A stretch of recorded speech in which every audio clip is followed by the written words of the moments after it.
नमस्कार, मैं राकेश गोस्वामी। और देखिए, चूंकि उत्तर प्रदेश में टीजीटी पीजीटी की भर्ती आ चुकी है, तो मैंने महत्वपूर्ण किताबें लिखी हैं, जो मेरे द्वारा लिखी गई हैं, उन किताबों पर हम थोड़ी सी चर्चा कर लें। चूंकि किसी भी परीक्षा में किताबों का बहुत ही महत्वपूर्ण रोल होता है, तो चलिए बिना हम देरी किए शुरू करते हैं।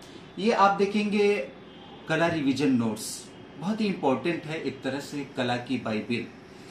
इसमें संपूर्ण जो कोर्स है, या हम कहेंगे जो आपका सिलेबस है, यह किताब उस सिलेबस को कवर करती है। और बहुत ही अपडेट आप देखेंगे, इस पे पड़ा है संस्करण, ये जो मई 2022, इसे आप देख करके ले। और अभी तक का आप देखेंगे मई तक का अपडेट। जैसे मैं आपको एग्जांपल बताऊं, यहाँ पे आप पेज नंबर खोलें, कलागत विविध तथ्य, आप ये देखें। और इसमें एक पॉइंट दिया गया है, ललित कला अकादमी नई दिल्ली द्वारा आयोजित 62वीं राष्ट्रीय कला प्रदर्शनी 9 अप्रैल 2022 के दौरान कला रत्न सम्मान से नवाजे गए कलाकार हैं। तो आप देखेंगे इसमें हिम्मत शाह, ज्योति भट्ट, श्याम शर्मा। यह 62वीं जो राष्ट्रीय कला प्रदर्शनी 2022 हुई, उसमें कौन से 20 कलाकार भी सम्मानित हुए। तो आप देखेंगे ये जो लिस्ट मैंने दी है, आप देखिए, तो सब कुछ इसमें आप पाएंगे। बहरहाल इस किताब को एक बार नहीं, 2 बार नहीं, बल्कि 10 बार 20 बार पढ़िए। जितना पढ़ पाए आप उतना ही पढ़िए। बहुत ही स्कोरिंग। और मेरी 6 किताब, चूंकि मैं बार बार 6 किताबों का नाम लेता हूं, उन 6 किताबों का एक तरह से यह केंद्र बिंदु है, तो आप उस हिसाब से इसको पढ़ें।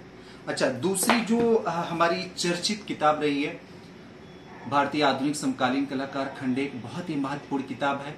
और देखिए, जो बच्चे ये पढ़ रहे होंगे उनको भली बात ही पता होगा कि यह किताब कितनी स्कोरिंग है, और लगभग सारे तथ्य एक जगह। जैसे अगर हम कुछ आपको दिखाना चाहें, राजा रवि वर्मा, देखिए बहुत ही न्याय हुआ इस किताब के साथ। अब राजा रवि वर्मा की बात कही, आपको अन्यत्र पढ़ने की कुछ आवश्यकता नहीं। एक ही किताब में राजा रवि वर्मा जी का संपूर्ण जीवन दे दिया गया। आप देखेंगे इसमें मैंने पेंटिंग के साथ, हर कलाकार के साथ एक उनकी प्रमुख पेंटिंग है, जैसे शकुंतला का जन्म। तो बहरहाल बहुत सारे, अब अगर हम राजा रवि वर्मा की बात करें, उनका विराट व्यक्तित्व रहा। इसके साथ साथ उनकी तमाम कलाकृतियां तैल माध्यम के अग्रणी कलाकार रहे भारत में, और प्रथम यथार्थवादी कलाकार के रूप में भी जाने जाते हैं। इसके साथ साथ कैलेंडर कला, जो आज हम कैलेंडर कला की बात करते हैं या पॉप आर्ट की बात करते हैं, सबके जनक राजा रवि वर्मा थे। तो आप देखेंगे कुछ इनके साथ बहुत महत्वपूर्ण, या हम कहेंगे कुछ रोचक तथ्य हैं, जैसे रंग रसिया, इनके ऊपर फिल्म बनाई गई, या दुनिया की सबसे महंगी साड़ी जो बनी है उस पर इनके चित्रों से हम कहेंगे सज्जा की गई है। ईबी हैवेल साहब इसमें है, या अवनींद्रनाथ टैगोर के बारे में।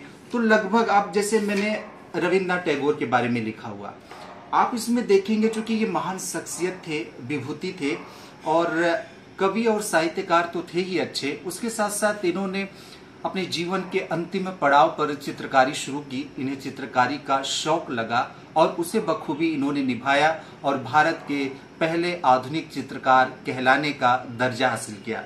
तो देखिए, ये भी बहुत बढ़िया है। और रविन्द्रनाथ टैगोर से लेकर के इसमें मैं देख रहा हूँ कि बहुत सारे कलाकार, जैसे नंदलाल बोस जी। अब जैसे अभी पिछली बार सवाल पूछा गया निकोलस रोरिक को लेकर के, कई सवाल, संयुक्त राष्ट्र संघ का वह कलाकार जो भारत में बस गया, या रसिया का कलाकार जो भारत में बस गया, या किसे हिमालय श्रृंखला के लिए जाना जाता है। या भी पिछली बार एक जो सवाल पूछा, बड़ा अच्छा सवाल था कि मास्टर ऑफ द माउंटेन्स, किस कलाकार को मास्टर ऑफ द माउंटेन्स का, चूंकि माउंटेन के वो चित्रकार थे, हिमालय श्रृंखला को उन्होंने बनाया और पूरी दुनिया में प्रसिद्धि पाई।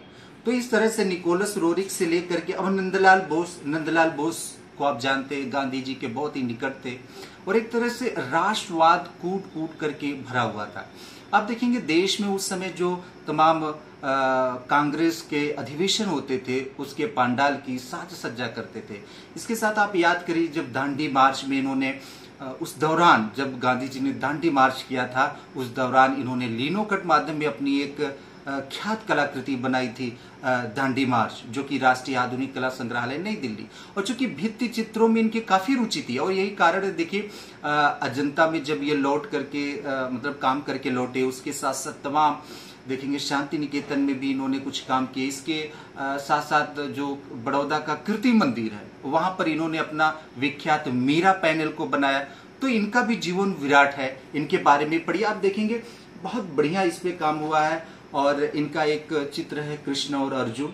तो आप देखिए, मेरी बात मत मानिए, आप किताब को उठाइए और एक ही जगह एक कलाकार पर कहीं भी आपको पढ़ने की आवश्यकता नहीं, किसी भी किताब में आपको झांकने की आवश्यकता नहीं।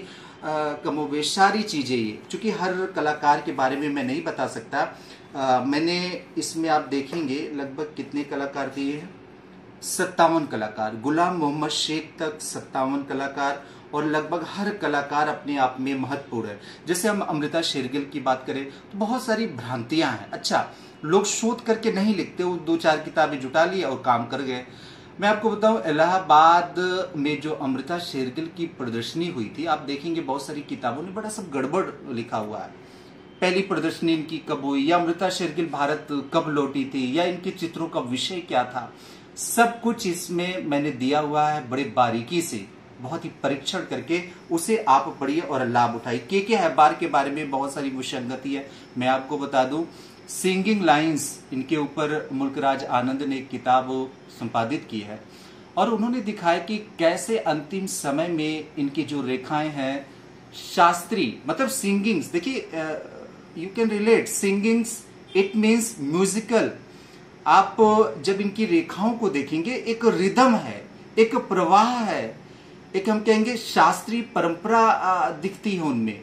और चूंकि इन्होंने देखिए शास्त्रीय नृत्य में खुद प्रशिक्षण लिया था, यही कारण है इनके अंतिम समय की जो रेखा है वह शास्त्रीय रूपों में परिवर्तित हो गई, या उनका जो स्वरूप था वह क्लासिकल की तरफ मुड़ा।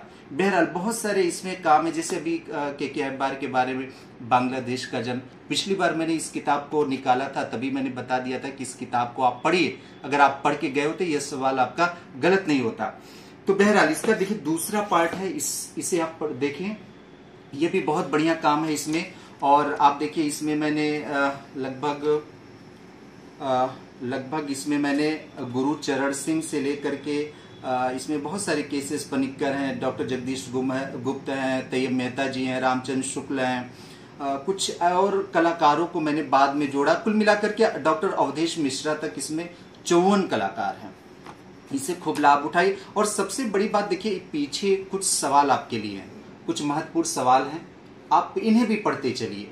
और उसके पीछे मैंने कुछ पेंटिंग्स, कलर पेंटिंग दोनों में, खंड 1 खंड 2 में दोनों में है, इस कलर पेंटिंग्स को भी आप देखें। बहरहाल अब हमारी ये जो चौथी पुस्तक है, आप देखिए पाश्चात्य कला का इतिहास, बहुत बढ़िया सारगर्भित।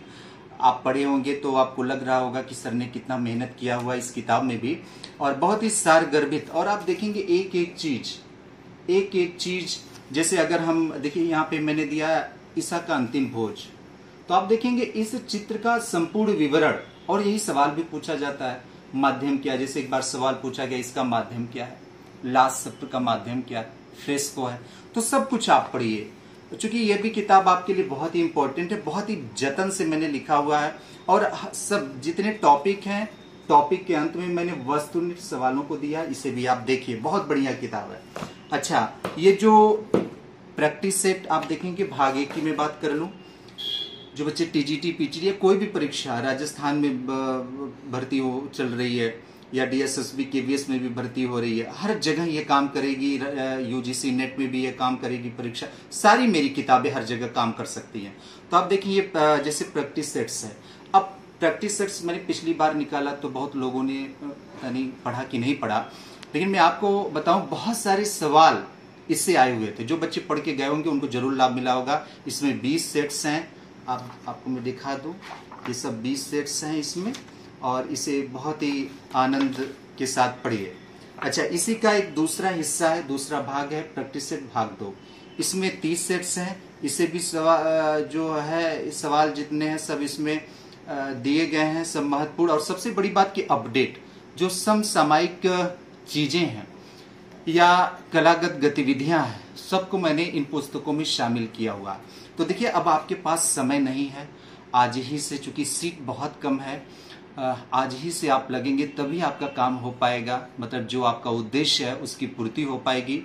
और इसके उपरांत मैं कुछ नहीं कहना चाहूंगा, क्योंकि समय बहुत कम है आपके पास। इन 6 किताबों को पढ़िए, बाकी भी अपना पढ़िए। आपको लग रहा है कि मुझे सीखना, क्योंकि देखिए ऐसा नहीं कहता कि मैं 6 किताब पढ़ लीजिए, ये 6 किताबें पढ़ना इसलिए अनिवार्य है क्योंकि देखिए मैं इस चरण से गुजर चुका हूं।